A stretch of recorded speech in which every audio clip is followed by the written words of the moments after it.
Hey everybody, welcome to another On This Day in Canadian Military History live stream. Pardon me for today, but my voice is a little scratchy and hoarse from having a little too much fun this weekend. The first wedding I've been to in probably 2 years. So that was did a number on me, but I think I'll be okay, and then we should be good. But anyway, so we're here to talk about John Boyko's book about Canada involvement in the Vietnam War and all the different strands that means. I mean, it's an incredibly complex and interesting story. So it's very great to have John on today to talk about his book. Hey, John, thanks for joining us today. Thank you very much. Pleasure to be here. Yeah, no, it's great to have you on here. Like I just said, this book is so fascinating. How it talks about all these different strands, these individual stories, but how it also brings in these different bigger picture things, right? Because this is a very complicated war that goes on for a very long time with so many different players.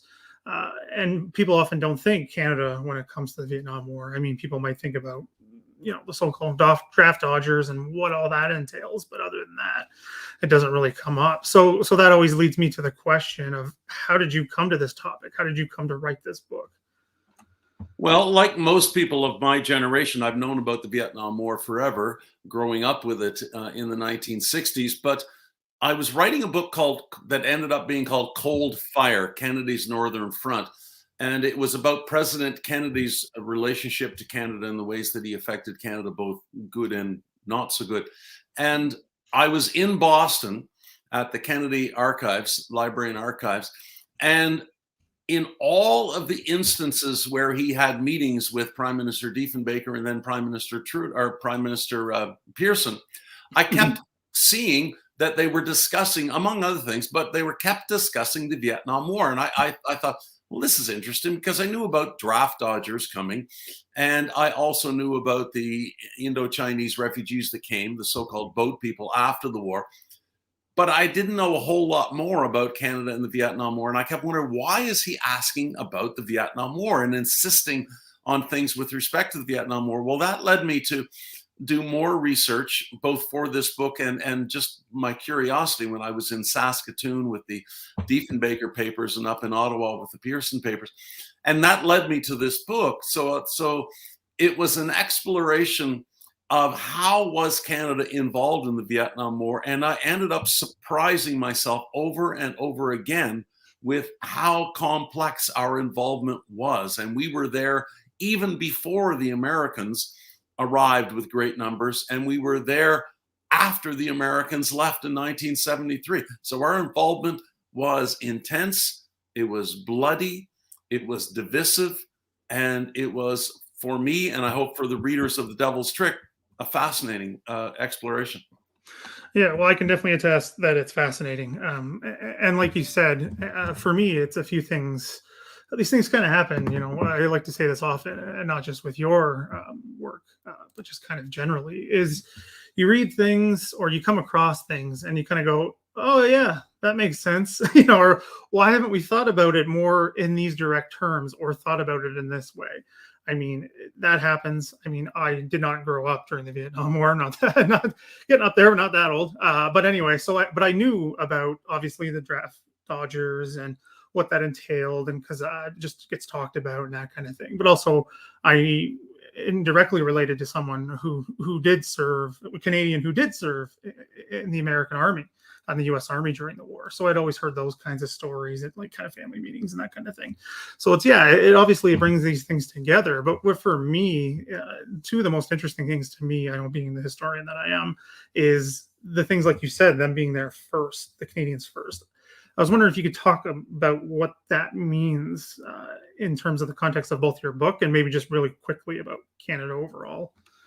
Well, it was an interesting look at when I needed to establish when did the Vietnam War begin so that I could tell a little bit of the backstory so people not familiar with the war would know about it. The book Devil's Trick is not about the war. It's not about the battles and all that kind of stuff. There's Right. lots of other books and TV shows and movies you can go to see. But I thought, okay, people need a little bit of a background. So I could say it began when the Canadians, no, wait, there's the French before that, and before that, and before that. And before I started, by the time I ended, The Vietnam War began in 111 BC.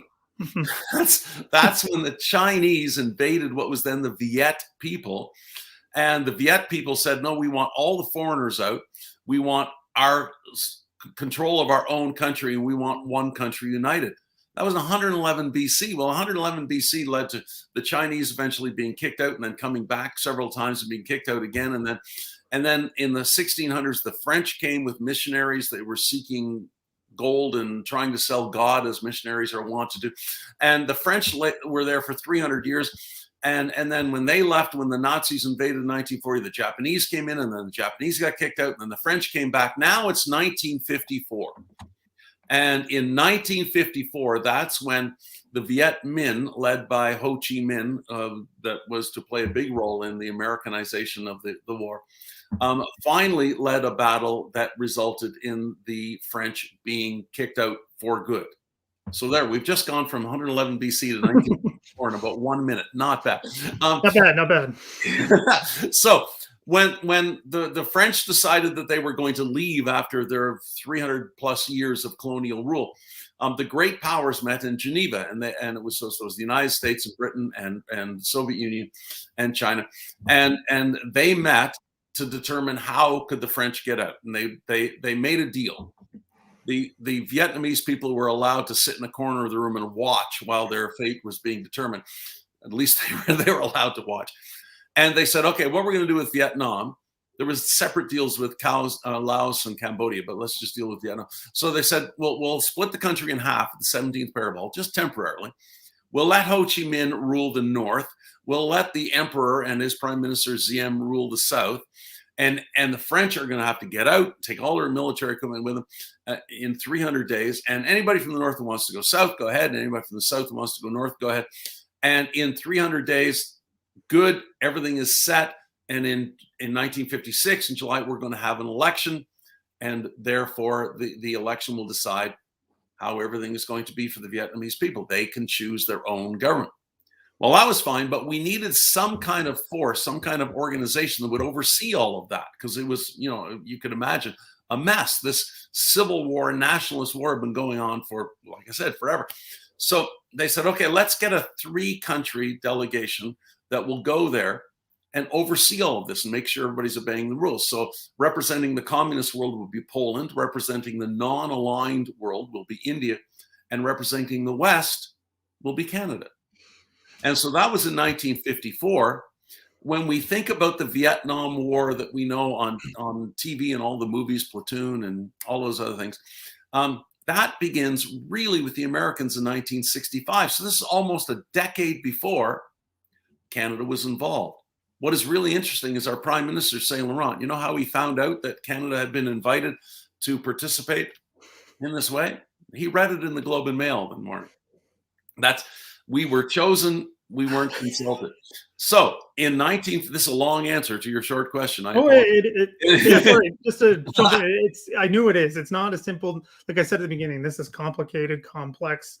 We're not going to be able to cover everything here. So it's just kind of like beginning, an introduction, right. But these are going to be raising, I think, more questions than answers, I think, with this show. Right. So there in 1954, the external affairs minister, who was Lester Pearson at the time, went to an old friend of his, Sherwood Lett, because Lester Pearson knew he needed somebody who understood the law, because this was a legal document that was needed to be implemented and the rules obeyed. And he needed someone with military experience. Sherwood Lett was both. He was a corporate lawyer in Vancouver, and he had served in the First and the Second World War, and he was a brigadier general. So over he went to lead this 3-country organization called the International Control Commission, the ICC. And we weren't there as peacekeepers. We weren't there as really even policemen. We were more or less traffic guards, making sure that everybody played nice. These sworn enemies would just stop shooting at each other so everybody could be where they wanted to be, and the French got out. And what was fascinating, I think, is that, and I knew an inkling of this before, but I didn't know the detail. Sherwood Lett reported back to Ottawa. Ottawa reported to Washington. When this election is held, Ho Chi Minh is going to win hands down. Everybody in the north loves him. even the people in the South love him. Because of those 3 goals from 111 BC, he said, I want the foreigners out, I want a united country, and I want one ruler to rule over this united country. And in fact, him. Now, in the South, Diem, who was the leader of the South Vietnamese, absolutely propped up by the Americans. He wouldn't have survived till lunch without the Americans, but he was corrupt beyond words and doing everything he could, it seemed, to turn the South Vietnamese people against him. So the South Vietnamese people would have voted overwhelmingly for Ho Chi Minh. And so we had the incredibly ironic situation where the communists, the Soviet Union, China, and the North Vietnamese wanted this democratic election to happen. And the democratic countries of Britain and the United States and Canada would not allow it to happen because they knew we wouldn't win. And so there was Sherwood-Lett and the Canadians and about 350 to 400, depending on the time, Canadian soldiers and diplomats trying to make all this happen. Yeah, and it's just I've read that many times in other works from the Canadian perspective, American perspective. Again, just those numbers alone are kind of shocking. Like you said, it's this kind of traffic control. It's not peacekeeping by any means because there was hardly any peace to keep. But anyway, yeah, it's such an overwhelming situation. And again, there's all kinds of opinions about whether that had any chance of succeeding in any way, shape, or form. Yeah, but I think. What was interesting, I think, sorry, just to interrupt, is that Sherwood-Lett in a number of reports back, and then he came back to Canada and met with the Prime Minister, External Affairs, and others. He said, this election has to happen because if it does not, if it's canceled or it's rigged in some way, to use a Trumpian term, if it was rigged in some way, then what is going to happen is there's going to be a long and bloody civil war because the people want Ho Chi Minh to be their leader. And the Americans or the Brits or the French or whoever is going to come in and help, it won't work. You will never win this war. You have to allow the election to happen and you have to allow, Ho Chi Minh to win. And Sherwood-Lett was ignored, and then he went home after his time in Vietnam. The ICC continued. Canadians were there with the ICC right until the end of the war, beyond the end of the war. But he took no satisfaction in the fact that he was proved absolutely right because the election was canceled and the Civil War began the next day. Yeah, and I mean, it is, if any of you know about the war, even in the broadest sense, the escalation, the things that are involved, the American escalation of things with President Johnson and Gulf of Tonkin and all of that isn't what we're really here to talk about. But these are important parts of all of this, the escalation and how you move through the stories of the individuals involved. So can you just give us a quick rundown of all the individuals that you have profiled in the book? Yeah, when I was trying to figure out how am I going, this is a really important story, I thought. And I thought the only way that people can engage with this important story is if it's interesting. So how am I going to make an important story interesting? So what I decided to do is I said there was basically 6 elements to this story of Canada's involvement in the Vietnam War. So I chose 6 individuals to focus on, not biographies of these people, but these people acted as guides to guide us into and through the story, through their own stories. The first was the gentleman I just talked about, Sherwood-Lett. And then I talked about a diplomat who played a really important but crazy role in coordinating communication between the North Vietnamese and the White House, a man named Blair Seaborn, who I was fortunate enough, honored to meet during my research. And then a woman named Claire Culhane, who was a hospital administrator and then an anti-war protester. And her story was fascinating to me.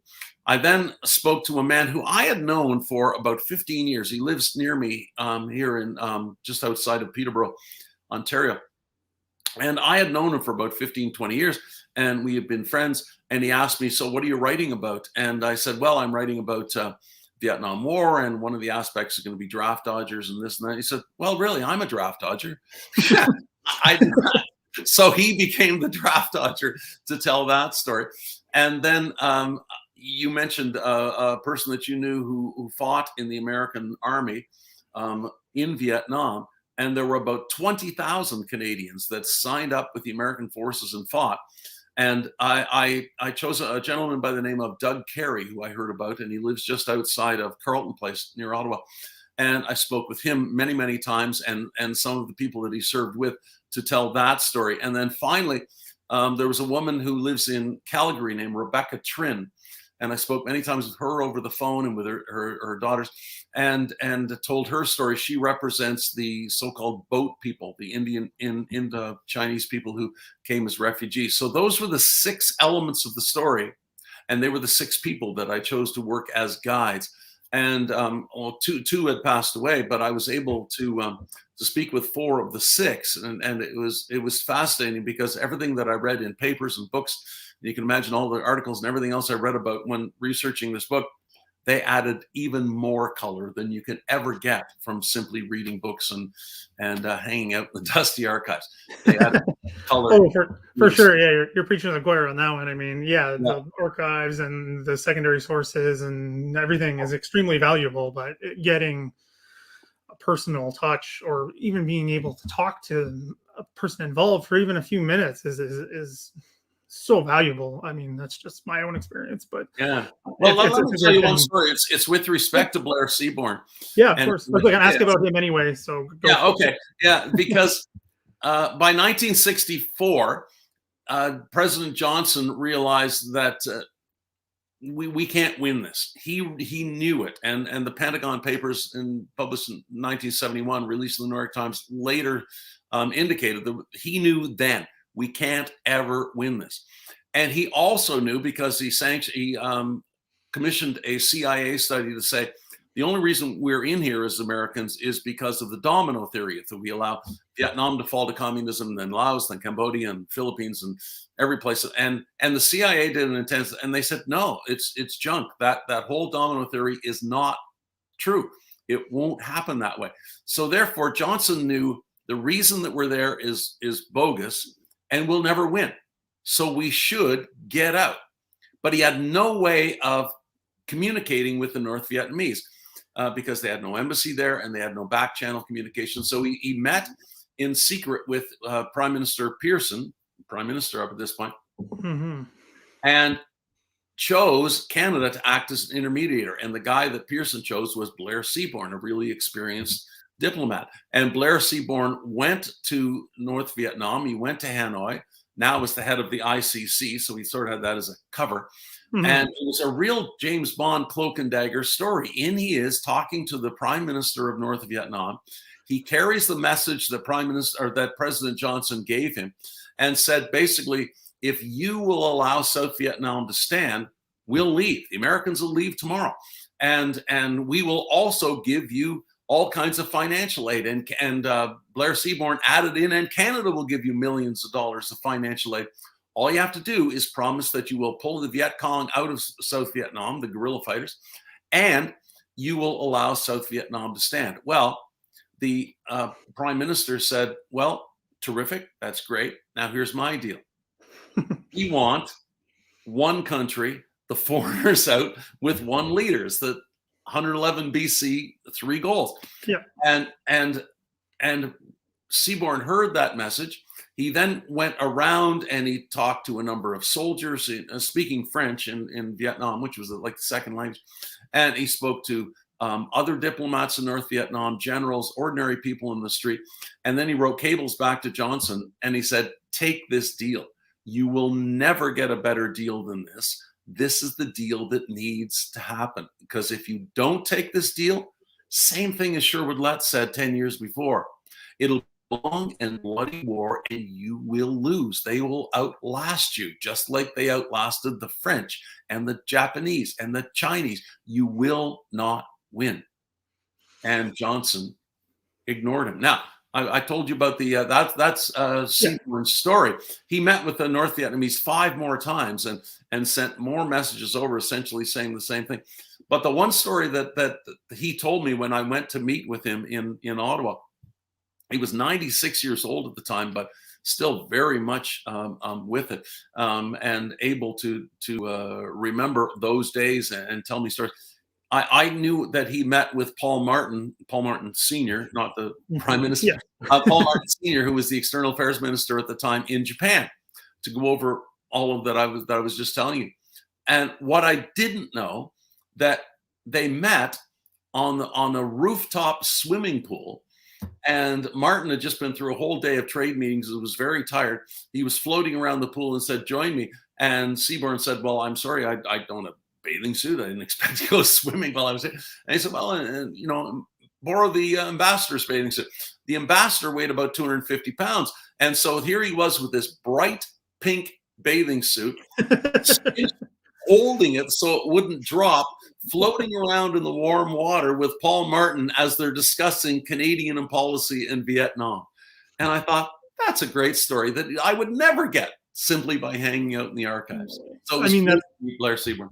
That's a great, like, that's amazing. Like, that's what I mean when you've blended these, like you said, you wanted to make this interesting, and that's a great way.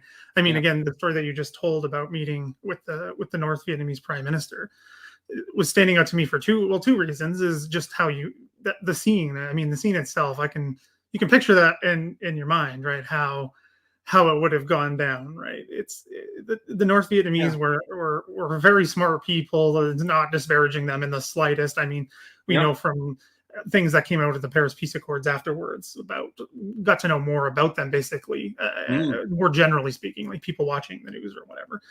It's kind of stands out of how calm and cool and collected their diplomats were and their leaders. And that comes through. I mean, it's you can tell that this meeting was calm, but there's this underlying edge. Like you say in your book, you call them, they're threats, because they are. They're veiled threat, right? If you keep going, we're going to keep going. And that that came through in such a strong way. And I think that's one part of your book that really stuck with me is this kind of sense of basically that's what's leading to this war, basically, is we have what is interesting too is that Seaborn told me, and I'd read a little bit of it, but he, again, going back to what we're talking about right now, just added so much more color to it. He said that Johnson basically dismissed his idea and said, no, we're not going to do that. We are going to continue basically escalating toward war. He didn't say that, but it was clear that's what was going to happen.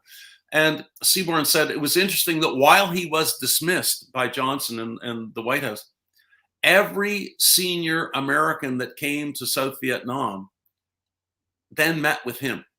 They wanted to meet with Seaborn. So Westmoreland, the general that would eventually rule all of the American troops and the South Vietnamese troops over there, Henry Kissinger, who came over, all of them that came over wanted to talk to Seaborn because he's the only one that had spoken directly with the North Vietnamese. And he emphasized to all of these Americans what you had just said. These people are not crazy. They're not being ruled by the Chinese. They're not puppets. They know exactly what they want. They know exactly how they're going to get it. And they are willing to pay the price, the ultimate price that they're going to have to pay to get their freedom and their sovereignty. So don't think that you're going to outrun them, outbully them, outbomb them. You won't. But he said to me in my conversation, but they were all John Wayne. And I laughed out loud. He said, but they were all John Wayne. They just thought, well, we're bigger, we're tougher, we will never be beaten. Americans never lost a war. And he said, I didn't want to remind him about 1812, but he said, the Americans have never lost a war and never will lose a war. And they just were so arrogant and confident that they just bowled ahead into the tragedy that the Vietnam War became. Yeah, and that kind of highlights the second point I wanted to make. Not necessarily about the American military, because you can go down and talk about that for days and days and days, but more again from the North Vietnamese perspective, or just the Vietnamese perspective. Again, this artificial border that you literally talked about, it's literally an artificial border, which is now gone. It's so interesting because this is the Cold War context, and maybe we can talk about that a little bit with Canada's involvement, but understanding it how it is. A lot of people, and I think this is changing the further we get away from the war, is it was seen in its Cold War context of this is a communist government. We have to take out the communists, domino theory, all of that. as you highlight in the book and just now, and as many other people have highlighted, again, this isn't just you saying this, is being like out on a limb here. It's the Vietnamese, whether North or South, were fighting for what they still saw as independence. It was an Yeah, independence war. It wasn't a war to spread communism. Yes, right. there is that element to it. There were hardcore communists there, both sides. That's not denied. And people on the ground even said that. And even today, those who survive, I've seen them talk about this being like, yeah, it was about independence. Yeah, there was communists, but I was fighting for independence. So I Mhm. just think that's something to keep in mind when you're ever thinking about this war, especially now when we've gotten away from the Cold War and everything that that entails. I know it's not easy for a lot of people living it who lived it for most of their lives, right? Mhm. But I think it's an important point, and you highlight it in the book, and I think that's a great thing that you've done here. So I was wondering, because this is about Canada, and we're kind of doing the high level stuff. I was wondering if you could talk about kind of, and this kind of dovetails into the next one of the next stories about Canada's, let's say, involvement with in terms of the arms industry and the Canadian government and all of what that and kind of what that Yeah. kind of wrapped together and complicated things. Yeah, the guide that I use to tell this part of the story is a fascinating woman named Claire Culhane, who was 48 years old and a hospital administrator in Montreal. And when she read in a magazine about a Canadian made, built, and Canadian staffed hospital in South Vietnam, a coastal Mhm. city in South Vietnam, and she thought this is fascinating and applied through external affairs. And within 6 months, she was there. She was the hospital administrator for this hospital. And she thought, we are doing God's work here. This is fantastic that we're helping the people of Vietnam who were suffering from a tuberculosis outbreak that was ravaging that area. And it was supposed to be a hospital for tuberculosis patients. But she arrived and found that it was far more than that, because they were dealing with patients, and it was women and children, lots of kids that were coming in with horrific wounds, and some things that had been done to young girls that I won't say here, but I mentioned just a couple of examples in the book, and it's just horrible things. And she thought, I don't know whether I can deal with this, but she left after 6 months. She was supposed to be there for a year, and it wasn't the horrors of the war, it was the hypocrisy of the war that finally got to her, because she realized, that she came to learn, that with her meticulous hospital records of all of the patients and where they lived and what they were doing and treatments that were being followed up on in their home villages and towns where these patients went to, these meticulous hospital records were being given by the hospital director, another Canadian, to the CIA, who were using them to hunt down some of these people, especially the men, for being suspected Hong Kong or Viet Cong or possible North Vietnamese sympathizers. And they were being tortured, murdered, kidnapped. And she then found out that the napalm, that wounds that she was dealing with, were not being reported as napalm wounds. They were being reported as tuberculosis patients or something else, because, of course, the only people dropping napalm were Americans. And how we couldn't report that we were dealing with napalm, because that would mean that the Americans are bombing South Vietnamese civilians. So we're not even going to talk about that. So it was the hypocrisy that got to her. When she arrived back in Canada after 6 months, she wrote a long report because she discovered even more. And the essence of this 35-page report that she gave to the External Affairs Department was, the essence was one sentence, and I'll paraphrase it. How can the Canadian government, in good conscience, say that we are neutral when we are sending so much aid in terms of the hospitals? There's 5 Canadian hospitals that were being built and staffed. How can we say that we're neutral when we are giving all this support just to the South Vietnamese? That's not neutral. And how can one branch of the Canadian government do these good humanitarian things to build and staff these hospitals, while at the same time, another part of the Canadian government is profiting from the armaments that are being used in Vietnam to fill these hospitals with civilian casualties? And the external affairs person, a person named Maurice Strong, said, thank you very much, dismissed her, shelved the report, and nothing happened. Well, she wasn't going to deal with that. So therefore, she started bringing this news to Canadians. Yeah, and I mean that's kind of the one part I did want to just talk about for a second here for myself is this. Yeah, the hypocrisy is basically what else you can call it. This humanitarian aid to the South. What that entails is supposed to help with TB, but then they were also taking in all kinds of people. Because again, I won't tell too much about that story because it's got more layers to that than what you just said. But they were supposed to be there for TB. They're helping anyone and everyone who was coming in, and that included Viet Cong, whoever from the North, NVA, Americans, South Vietnamese, whoever. It didn't matter. They were helping everybody. That changes, but again, that's in the book. But again, that compared with the arms industry, which is still big in Canada, which we still don't talk about, which I think is very, very strange. I mean, it's it's a bigger part of our society than we're willing to admit. But anyway, that's going to get off track there. But at this point, and the one thing that stuck out to me in the book is what the government or different government officials saw as a balance for two reasons. And one of them is the Cold War context and being an ally and a partner of the United States. We have to support them because we need their support. But also the one to me that I think is one that doesn't get talked about, again, like I just said, is the concern over job creation and the amount of jobs that created. I wonder if you could just talk about that really briefly, because that really stuck with me. Yeah, Claire Culhane became what was she got the nickname the One Woman Army. She working with the Voice of Women, a very powerful women's group in Canada, and the only national organization that was against the Vietnam War. She traveled across the country speaking to newspapers and radio and television and in church basements and universities across Canada, back and forth. And one of the things she did was a 10-day fast on Capitol Hill. And during that 10-day fast, right down near the Eternal Flame, so people who've been to Ottawa can just picture where she was. And a number of members of parliament came out, and one of the guys that came out to speak with her was a cabinet minister named Jean Marchand. And people remember the Trudeau government, the Pierre Trudeau government.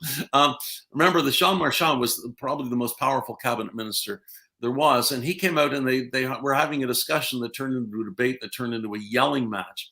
And John Marchand then asked her a question that I think put the finger on it. He said to her, "Do you want to be the one to tell 130,000 Canadians that they're out of work because we are no longer going to sell arms to the United States for the Vietnam War?" And I thought, that is the essence of the question. Because at that point, we were selling armored vehicles and bootlaces. We were selling the green berets that the Marines wore that were made in Winnipeg. And we were selling napalm. And we were selling Agent Orange that was manufactured in Canada and sent to Vietnam, sent to the Americans and then to Vietnam. So we were doing about $370 million a year in arms sales to the Americans that was going directly to Vietnam. In today's dollars, that would be over $2 billion, which is not short change. And 130,000 jobs now would be over 250,000 jobs now if you extrapolate it for the population. So could you picture our current Mr. Trudeau saying, we are going to surrender 250,000 jobs and $2 billion worth of profits? Well, right now, the Canadian government says, we believe that the war in Yemen that is being perpetrated on them from Saudi Arabia is immoral. It has been said in the House of Commons that the war is wrong. But we make over $2 billion a year by selling armored vehicles and other armaments to the Saudis for use in that war, which we then say out of the other corner of our mouths is immoral. So one of the things that I talk about in the book is that the Vietnam War happened a long time ago. Yes, it did. But there are lessons still to be learned from that war. And one of those is, are we willing to sacrifice principle for profit? We did in Vietnam, and we're still doing it. Yeah, I mean, we're not really that's not why we're here to discuss that. I mean, it's so complicated and neither of us have an answer really. I mean, yeah, there's the quick, easy answers, of course, no, but these things have so many layers. Anyway, and read the book and you can decide for yourself, which again, I forgot to mention, there's links to buy the book in the description below. Check those out. Links for Canada, the UK, the United States, they're all available because the book's out now. It's good stuff. Check it out. Get it if you can. So with that said, yeah, that's another thing that I think is great in the book is you basically, pull no punches really, and say these things like there is these connections, and I agree with you. There's these things to think about how we conduct ourselves today. Like again, I think about the armament industry in the country, the research that is done. I mean, the universities I went to were directly involved in this. No one ever talked about them. I mean, very rarely, but I mean, I was probably the only one thinking about this on a regular basis. But anyway, so it's just something that we can take from this story. Like you say, it has direct impact on the way we think about things today, because this issue didn't get solved. It just sort of ended, right? Because the war ended. So that went on its own path. But I agree. I think, and I'm sure you agree as a fellow historian, that the only reason you study history is to better understand today. Yeah. And so my goal in taking on this book, The Devil's Trick, to talk about Canada's involvement in the Vietnam War was, yes, to understand how we were involved in the Vietnam War, but what lessons does that experience have for today? And they're the questions that I try to present in the book, because that's the relevance of this story. And if a history story does not help you to understand today, well, it's nostalgia and it's fun. It'll make you good at Jeopardy. But this, I think, is what really matters. Yeah, and I mean that's a great one too. And sorry, I'll go back a bit here because I know we're working our way through the stories, but we've got 3 left. But anyway, so just one thing I did want to think about is, just toss about real quick, is another conclusion you make, which I think is it's another one of those things. Like I said, it's like, when you think about it, you're like, yeah, of course, that makes perfect sense. Is Canada in its stance with the United States, like with the Pearson speech, which I'm sure is well known, the Temple University speech, and all of that, and kind of standing up. And there's the story of Johnson kind of roughing up Pearson a little bit because Johnson was a big man, Pearson was not. So anyway, but I think your conclusion that Canada can stand against the United States, and it's going to do, like you say, you call them minor things like invitations rescinded to events, things like that. But in the long term, it's just going to get forgotten in the United States. It's not even going to factor in. I think is another conclusion that's worth talking about really briefly is we can do these things. Again, the United States is, it's that whole mouse and, elephant kind of metaphor. I mean, we can stand up to them. It might not affect us in the long run or make much of a difference, but we can do it. We are capable of doing so.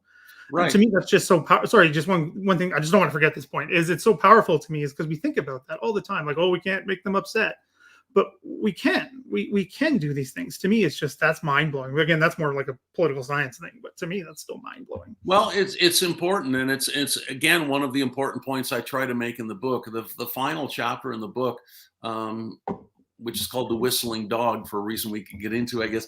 But it's. Well, the whistling dog is, and this goes to what lessons have we learned? The story of the whistling dog is the guy teaches his dog to whistle, and his friend said, "That's fantastic. You taught your dog to whistle. Let's hear a tune." And the guy said, "Well, he can't whistle a note." I said, "I taught him. I didn't say he learned anything." And that's the trick: is we were taught lessons by the Vietnam War, but did we learn anything? And one of the lessons that Pearson, despite the fact that he was a brilliant man and one of our best prime ministers, I think, never learned that you could publicly stand up for Canadians by standing against the Americans and saying what you are doing is wrong. You mentioned the Temple speech when he talked about the bombing, but that's a strategy or a tactic in the war.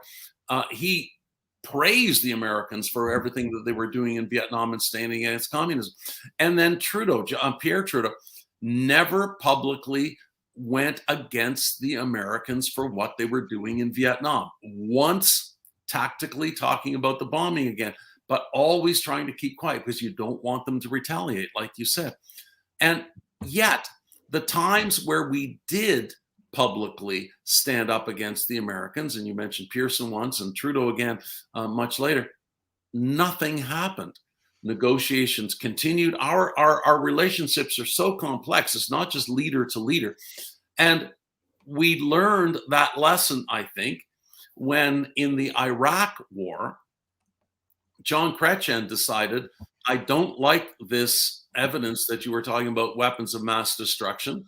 he actually went to the United States, like Pearson went to the United States to do his speech in Philadelphia, and he spoke against the Iraq War and said, "We will not send troops." Mhm. And the result of that, nothing. Yep. We can stand up for what's right. We are, and there's a caveat to this, and the caveat, I think, is we are big enough to be independent, but we're small enough that we can be ignored when we do. So, so it Yeah. is worth standing up for our principles publicly. Yeah, I mean that's the lesson I take from that. I think that's a great way to put it. And to me, that doesn't sound like a bad thing, to be honest. It sounds like a good thing. We can do these things, but we can be brushed aside if someone doesn't like it. But to me, that just sounds so powerful in this weird way, if that makes any sense. But Mhm. it's that whole middle power sort of mindset, but not being wanting to yield it, but we can. I mean, anyway, sorry. Yeah, there's a lot there. It's talked about in the book. The Iraq War connection is also made by John. It's done in a Right. great way. And the Yeah, it's notion of amazing. quiet diplomacy is important. You Yep. don't want to get into the Trumpian diplomacy where you Right. simply scream Yeah. inanities. But at the same point, to speak clearly from a position of principle, there is nothing wrong with that. And that's a lesson of the Vietnam War. That one of the lessons that we learned. Yeah, which is again another important one. Again, that's in the book. So I do want to keep moving because of the stories, because I want to talk about all of them. Is the next one the draft dodger? I think is not where I was expecting that story to go. To be honest Me with neither. you, Me that neither. one was like I thought it was going to be a typical. I've known some people who've done that. Moved to Toronto and then they never leave. Because they get a job, they get integrated family, whatever. I was not Yeah. expecting that story to go to that way. Again, I don't want to give it away too much, but I just wonder if you could talk about briefly about that story. No, I will. And Joe Erickson was the draft dodger that I Yeah. use. I can use the word use to tell the story. Employ as a guide. Boy, that's Um, good.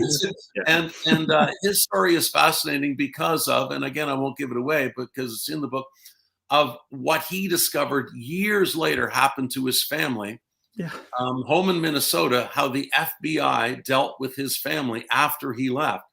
And I did a great deal of research and found out that that's not rare, that the FBI went after the families of draft dodgers after they left. Not everyone, but many of them. That was a fascinating part that I discovered. And what happened to Joe Erickson in 2001? He left in 1968. Yet what happened in 2001 to him when he tried to cross the border to go to a high school reunion?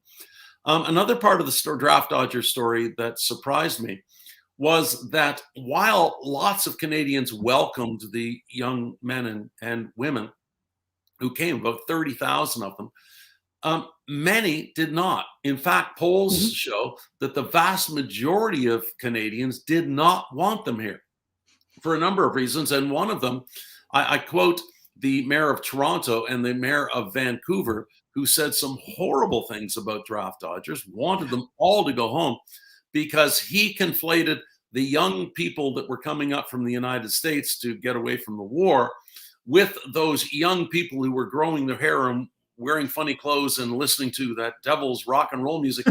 And how dare those Americans throw our good Canadian kids astray? And we've got to get rid of the draft dodgers and hippies. And the mayor of Toronto and the mayor of Vancouver, and there was others, the mayor of Winnipeg said something similar, that these are the only problems we have, these hippies and draft dodgers. And so it was fascinating to me how many people did not want them. Yeah, I mean, and we had a question here. That's what distracted me for a second. Is the distinction here? Yeah, you talk about there's that.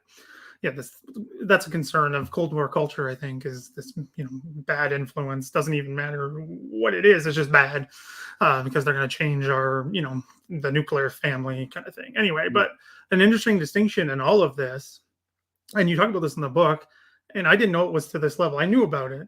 But again, I didn't grow up in this era. I knew about the support systems that were put in place for draft dodgers in Canada, church groups, private community groups, that kind of thing. Even government people help them. But in an interesting way and an interesting question from Sheldrake 6, which is talked about in the book, is Jimmy Carter, the president after, gives amnesty to draft dodgers. But there's deserters, which is a whole different thing.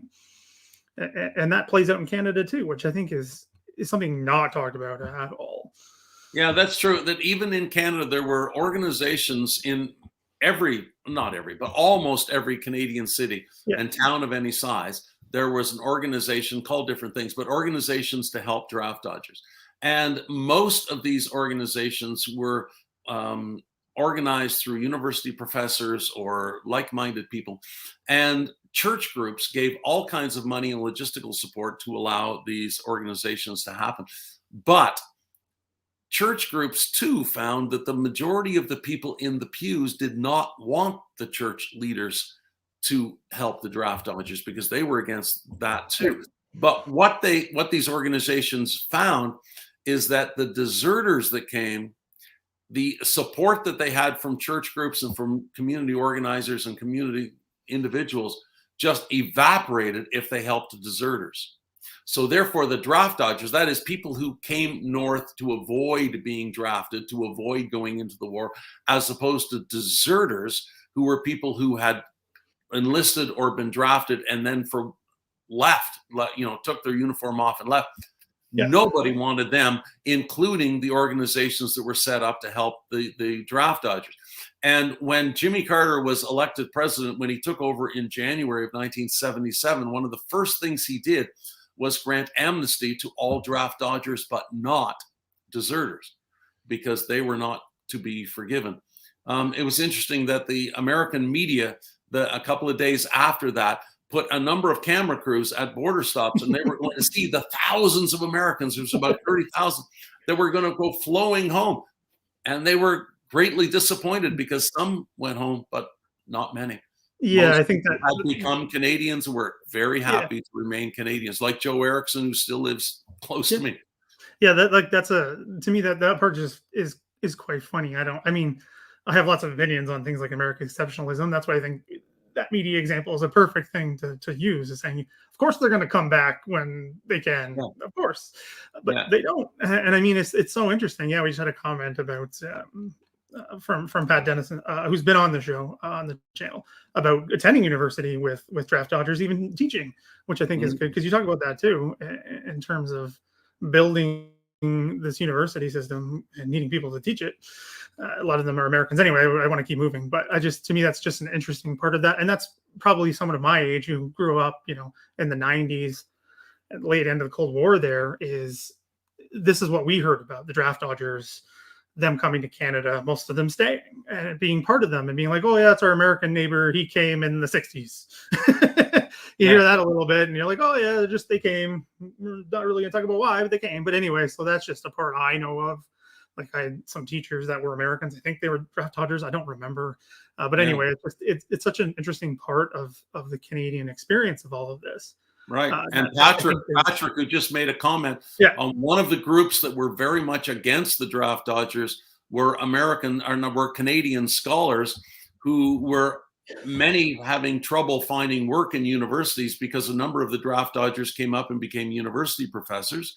Yeah. And many Americans left university to come up and were going to university. So not only the University of Windsor, but universities right across Canada. Many of the new universities that were built in the 1960s, all of a sudden, they were filled with American draft dodgers, both in the classroom and at the lectern.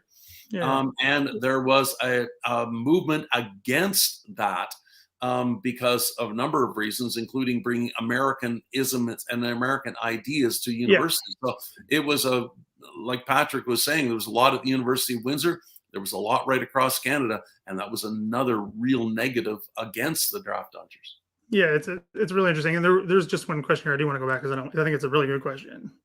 Oh, sorry, wrong one here. Sorry, things are moving on me here. There we go.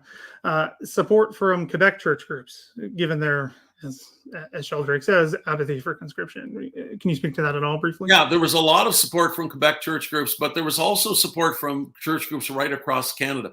One of the biggest anti-war organizations was in Montreal, and some of the biggest, the busiest organizations helping draft dodgers were in Montreal, Three Rivers, and Quebec City. So yeah, it was big in Quebec, and it was, but right across Canada. Yeah, so I get that sense in the book that just there's this pocket in Quebec City, or sorry, in Quebec with the major cities and universities, which obviously play a role, but it's across Canada to me, which is Mhm. so interesting. Given I don't want to go down here, but given our own history of conscription, it's fascinating. Maybe that's work for somebody else at a later date. Yeah. Okay, anyway, so moving on, we're going to go to the other side of the spectrum here. Canadians crossing the border to fight in the U.S. military. Yeah, I Yeah. talked to Doug Carey, who was living in Oakville, Ontario at the time, and he signed up to go. And he drove across the border to Buffalo, signed up, and within no time, he was in Vietnam, served a tour and a half in Vietnam until encephalitis got him. And he told me I wasn't shot down by a Viet Cong bullet, a mosquito got me, and back he was. And I asked him why, and he said that there were basically, and my research supported this, three reasons why young men signed up, young Canadians who didn't need to go, signed up and went to Vietnam. And one was his reason that Doug said that every adult male he knew, fathers, uncles, teachers, the barber, the mechanic, almost all of them were veterans who had fought in First World or Second World War and the Korean War. And so therefore it was like a ticket to manhood, he said, that you signed up. Now, there was no war. Canada was involved in war. So you want to sign up and become a fighting soldier? Then you go and you fight in Vietnam.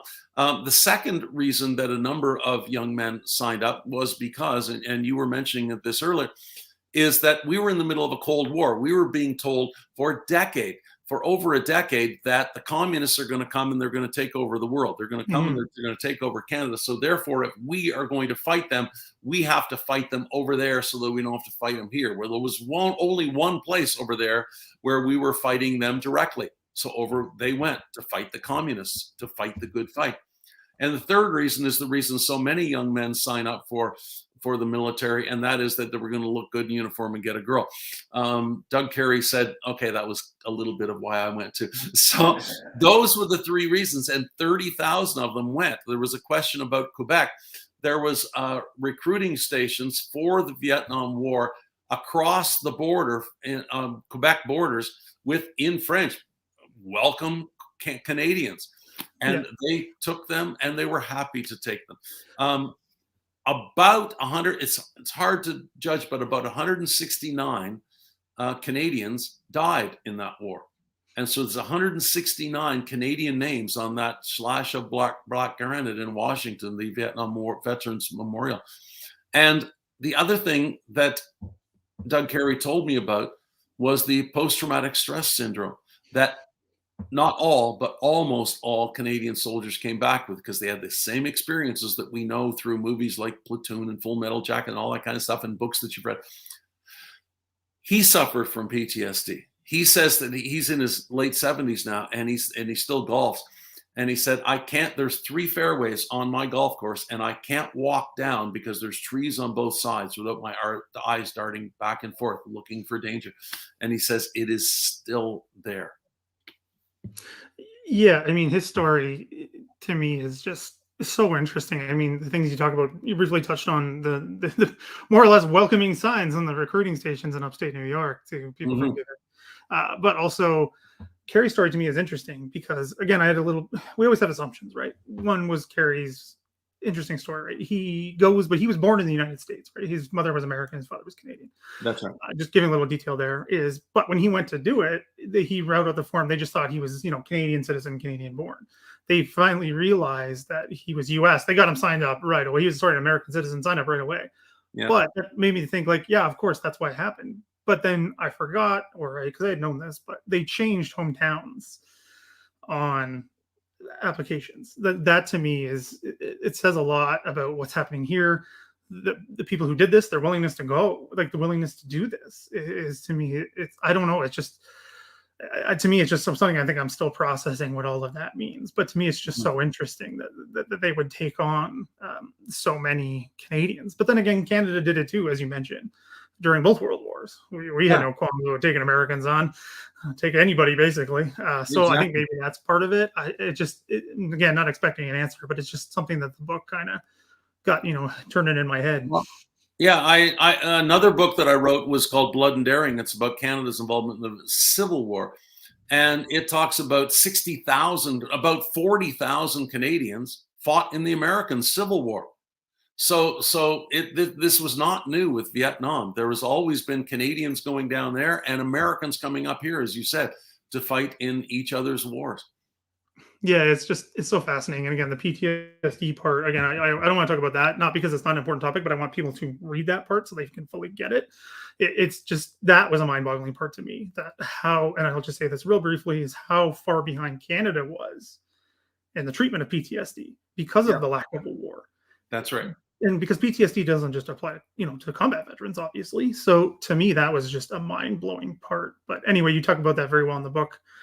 Because we're just getting close to the hour, I do want to move on to what I think is, well, the stories that have an impact, a huge impact on Canada, and that are still being felt today in the people fleeing Vietnam and coming to Canada. To me, that's the part of the story I probably know the best, because I know people who did that. So yeah, I spoke with Rebekah Trim, as I say, from Calgary, her Canadianized name, obviously anglicized name, and she told me about the reasons that her family, who was a middle class family, she was a reporter, a writer, and her father, or her husband Sam, was a businessman doing quite well, middle class Vietnamese family, and had to run. And the story of the things that they've gone through, we don't have time to go into it now, but I tell their story, the horrific story of what they had to go through to get from their home in Saigon before they landed in Calgary, was something that I think would shake anyone, especially if one is a parent, at what they had to suffer. And then when they got here, again, what surprised me is the majority of Canadians in polls taken across Canada were against them coming here. And it was simply based on racism. So many of the things that were said by radio personalities and TV reporters and television reporters, and people in the street was just horrific. And we shudder at what it was said. But what was learned was how to do it.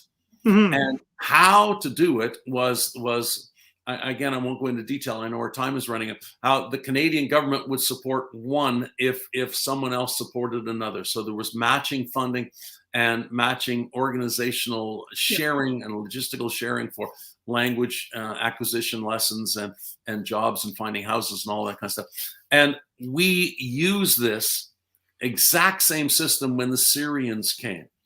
And what is interesting is when the Syrians came in 2015, we just dusted off the Vietnam lesson book and applied it again. And the Trin family, the kids of the Trin family, each supported a Syrian refugee to come in 2015 and 2016. And the people who worked with the Joe Clark and Trudeau government then were asked and helped other countries to set up their refugee programs based on the Vietnam model from us in the 1970s and 80s. Like, to me, that's such a, I don't know, it's a good part to end the book on. To me, is such a feel good, thing that they literally, like you say, dust off the plan for when Syrians came over. And to me, that's amazing. Like, again, getting these groups of people into the country, which I'm 100% in support of. I wish we had more people coming in, because that's what makes this country what it is. And it's just an amazing thing. But to me, that's just a really good feel good part. And yes, the story is, again, we won't talk about it now because I also might get the video blocked, but it's horrific, but it's just got such a good ending, and bringing it to the present, which, because again, that wasn't that long ago. Well, I mean, it doesn't feel like that long ago with the Syrians is amazing. One thing I did want to discuss, because we just have a few minutes left, maybe this was an unintended part of your book, and it's kind of a side part of it. Again, academic historian, I can't not think about these things. Is at one point you're having you talk about who is a Canadian who fights in Vietnam. What does that even mean? To me, that is something so. Also, it's another one of those kind of moments where, like, what is Canadian identity? What does that mean? How does that apply to things like this? What does that mean moving forward? I mean, you may not even have an answer to this, but I just, did you intend that to come through? Is that just something you noticed that happened? I mean, it's an amazing part to me to think about. No, I did intend that to go through, because the entire Vietnam War was being fought by a number of people who decided we want this to be our nationality. We don't want to be North Vietnamese or South Vietnamese. We want to be Vietnamese. And you mentioned that border that was temporary, but it was artificial. It was absolutely artificial, just a line on a map. Let's pick the 17th parallel. They could have picked 15th or 7th, And so what is a North Vietnamese? Well, we can ask that question. And a number of American diplomats said it's not a real country. Well, what is a real country then? Is Canada, is the United States, is Britain a real country? Because let us define who the nation is within that state. And it came to a head for me when I was trying to determine, well, how many Canadians did fight in the Vietnam War? Well, define Canadian. Doug Perry, who had an American mother, well, is he Canadian? Because he had dual citizenship. What about a Canadian who was born and raised in Canada with 2 Canadian parents, but then fought in Vietnam War and then transferred his citizenship to American halfway through? And they did that with all kinds of people, not just Canadians, but Aussies and others. Well, is he still a Canadian, but he became American halfway through? So what exactly is a Canadian? And one of the lessons of the Vietnam War, and this was something that that was written about, was that the Canadianization of Canada came about as a result of the Vietnamization of the United States. That is, we decided we don't much want to be like them anymore as a result of what they were doing in Vietnam and civil rights and other things. So what exactly then, if we are saying we are becoming more Canadian, what essentially does that mean? It's got to mean more than just less American. Yeah, I mean, what exactly does it mean? So that is the undercurrent. I'm really glad you noticed that. Thank you. You could imagine that I've been interviewed about this book many, many, many times. You're only the second person to ask about that. So thank you. It's an underlying element in the book. Hey, that's what I'm trying to do. But anyway, I mean, it stuck out to me, and like it was like another one of those like boom moments, mind blowing in a sense. But to me, and this I think is a good point to end here, is the backdrop of what's happening in Canada at the time.